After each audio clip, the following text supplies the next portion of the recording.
মাংস রান্না তো অনেক রকমের খাওয়া হয়েছে, তো এই ফার্স্ট টাইম চুই ঝাল দিয়ে মাংস রান্না করলাম আর আস্ত রসুন দিয়ে দিলাম। আর খেতে কেমন হয়েছে সেটাই জানাবো আপনাদেরকে। তো চলেন তাহলে পুরো ভিডিওটি দেখি একসাথে। এখানে আমি 1 কেজি গরুর মাংস ধুয়ে পরিষ্কার করে নিচ্ছি আর দিয়ে দিচ্ছি পেঁয়াজ কুচি, দিয়ে দিচ্ছি আদা রসুন পেস্ট। এটা একসাথে মিক্স করা ছিল। মশলার পরিমাণটা বলছি না, আপনারা আপনাদের পছন্দ অনুযায়ী বাড়িয়ে কমিয়ে দিতে পারেন। দিয়ে দিচ্ছি জিরার গুঁড়া, ধনিয়ার গুঁড়া, তাও একসাথে ছিল। আর দিয়ে দিচ্ছি পরিমাণ মতো লবণ, হলুদ, মরিচ। এখন দিয়ে দিচ্ছি অল্প তেল। তেলটা দিয়ে হাতে মেখে নিব মাংসগুলা। আর যারা আগে থেকে আমার ভিডিও দেখে তারা তো জানে হাতে মাখা রান্না আমার কতটা পছন্দ। আর গরুর মাংস হাতে মেখে রান্না করলে একটু বেশি মজা হয়, খেতেও খুব ভালো লাগে। এই তো কথা বলতে বলতে আমার মাখানোটা হয়ে গেছে। আর কালারটা দেখেন, মাশাআল্লাহ এত সুন্দর আসছে। আর এখন রান্না করার টাইম বসাই দিছি চুলায়। আর এখানে আমি চুই ঝালটা কেটে নিচ্ছি। আমি ফার্স্ট টাইম চুই ঝাল কাটতেছি, কিভাবে কাটে সেটাও জানি না। তো যাই হোক, একটা কথা আছে না, যে রাধে সে চুলো বাঁধে। তো অবশ্যই আমিও পারবো কাটতে।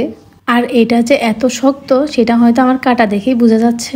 আর একটা কথা, আপনারা যদি ভিডিওটি ফেসবুক থেকে দেখে থাকেন অবশ্যই পেজটি ফলো করবেন। ইউটিউব থেকে দেখে থাকলে সাবস্ক্রাইব করবেন। ভিডিওটি ভালো লাগলে একটা লাইক দিবেন। এই তো কথা বলতে বলতে আমার চুই ঝালটা কাটানো হয়ে গেছে। এখন কিছুক্ষণ মাংসটা নেড়ে ছেড়ে দিচ্ছি, মশলাগুলো উপর নিচে হয়ে গেছে। আর এদিকে আমি মাংসটা বারবার ঢাকনাটা উল্টিয়ে নেড়ে ছেড়ে দিচ্ছি যাতে ফোড়া লেগে না যায়।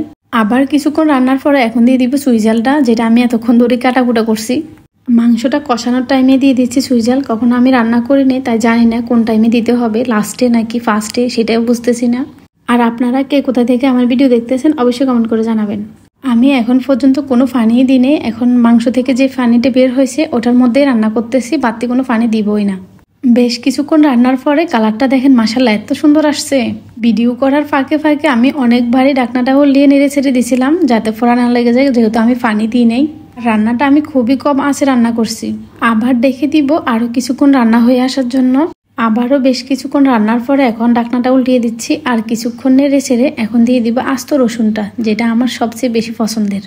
আর এই রান্না করা রসুনটা যদি সবাই খাবে জানতাম আমি আরও কিছুটা বাড়িয়ে দিতাম। আমি ভাবছি যে কেউ খাবে না, ওই জন্য আমি 2টাই দিছি। আর আপনারা যদি এভাবে মাংস রান্না করেন অবশ্যই রসুনটা বাড়িয়ে দিবেন, কারণ একটাতে মন ভরবে না, এগুলো বারবারই খেতে ইচ্ছে করবে। রসুনটা দিয়ে নেড়ে ছেড়ে আবার ঢাকনাটা দিয়ে দিচ্ছি, বেশ কিছুক্ষণ রান্না করে নিব।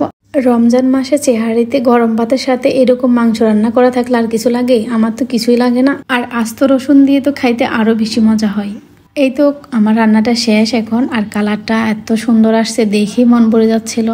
এখন একটা বাটিতে নিয়ে নিব। আর যে কোনো রান্নার পরে সাজিয়ে নিতে আমার খুবই ভালো লাগে।